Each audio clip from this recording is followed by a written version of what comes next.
What is up, guys? Welcome back to the trading world. In this video, I'm going to be covering one of the most beginner-friendly models that exists in the market, and it's not talked about enough. You're probably expecting me to say inversion for value gaps. While it is one of the best, I think this one might even be more beginner-friendly than inversion for value gaps. And then after that, I will get into the market recap, and we'll talk about price action for today. With that, the model I'm talking about is outside bars, and it is actually so shockingly simple. All you need is a candle. It's basically an engulfing candle where you have a candle, and the next candle after this candle takes both the low and the high. And obviously, it's going to depend on context whether this is going to work, right? It needs to fit the narrative. But this is one of the simplest ways to trade at a very high level as a beginner, because what is essentially going on in these two candles is you're getting a liquidity sweep and a displacement leg towards a new draw on liquidity, all within two candles. That is like so simple for a beginner to understand, and it's only two candles, and like I feel like it is really easy for a beginner to say, "Oh, I can see that in the market." The key is backtesting it over and over again until you find out in what context is it going to work. So I have the perfect trade example that shows this off. Check this out. This outside bar was amazing in my opinion. It was trade of the day. And once again, an outside bar is just when you have a candle after a previous candle which takes both the low and then the high. It could even look like this. As long as it's got like a good closure, I usually consider it to be a valid outside bar. So here is the trade from today that used an outside bar, and it was so nice because we had two SMTs. So if you guys don't know what an SMT is, it is when you have correlated assets. One makes a higher high or higher low, the other one makes a lower low. So for instance, with these blue lines here, that means that the S&P had a divergence where it was making higher highs, and you want to see these form at the lows or highs of your trades. And we are delivering from a gap here, right? We have a gap. You can mark it out like that, or in my case, I like it like this because this is kind of like the true imbalance. And then, what do you know? What is this? Do you guys remember this from 2 minutes ago? It's an outside bar. I saw this live.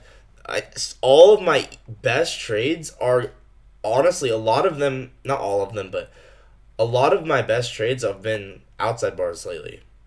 And it's so simple. It's so simple, but you have to pair it with the context in AMD. For instance, this is a giant range. We know the market's gonna range, manipulate one side, and then when one side gets manipulated of a range, we will expand to the other side of the range. So that is the key, right? If you can understand that, you're probably gonna trade well with outside bars because then you're gonna understand like what context is needed. You need to have it aligned with the draw on liquidity. In this case, we had accumulation range, manipulation of the low, and then outside bar, boom, close. We are also below every single true open. If you don't know what that is, don't worry. For anyone who does know what that is, it's a little bonus for you. And then, yeah, check that out, right? Outside bar, close higher, and we take the low as well. Once again, you don't have to close higher. It needs to take the high and the low. But I like the ones that do have a good close. And then delivery higher. I took a really, really good trade that looked very, very similar to this. Can't remember, like a month or two ago, or no, like a half a month ago. And my laptop's gonna die very soon, so I have to finish this video. But yeah, I would say this is honestly gonna be even more of a beginner friendly model than then inversion for value gaps. But it's the same thing. You gotta combine it with your understanding of your draw and liquidity, that kind of stuff. And like, where does the market want to go, and accumulation, manipulation, distribution. If you don't know what those are, I have so many short form videos where you can study up on that. Okay, with that, let's get into the market recap. As I was saying, my laptop's gonna die, so I don't have a ton of time. This was a really nice trade. That I think Dodgy took this one where we had a death candle that closed beneath these two candles as one. So merge these two candles as one. That's a gap. We get a death candle through it, and then we go to our unemployment claims data low. So this is a Dodgy one setup for life. And honestly, Dodgy basically has these ingrained in his head at this point. It's very intuitive. So when he sees us get this death candle, he knows, okay, we're going to draw to this data low. Also, we manipulated the true opens at the high. So once again, accumulation, manipulation above the true opens, death candle through the implied gap, delivery to the data low. So that was a nice Dodgy one setup for life. Similarly, we have another Dodgy one setup for life, but using the market open high. And this one, same thing. Boom, we have a gap. We close above it. We're below every single true open. Well, at least these three for sure. And come down, close up. 15-second inversion, delivering from, here you can't really see it that well, delivering from overlapping gaps, and then boom, 15-second closed. Treat this as a void, and then we expand to the market open high. So that was cool. One thing you'll note that happens a lot, and I'm gonna make a short form video about this soon, is the market loves when it's going into a macro, it loves to start what's called spooling, where basically the market becomes directional and respecting fair value gaps. So fair value gap respected, fair value gap respected, fair value gap respected, fair value gap respected. Why is it doing this is called spooling, when it starts just algorithmically respecting fair value gaps towards the drawn liquidity, especially during the macro.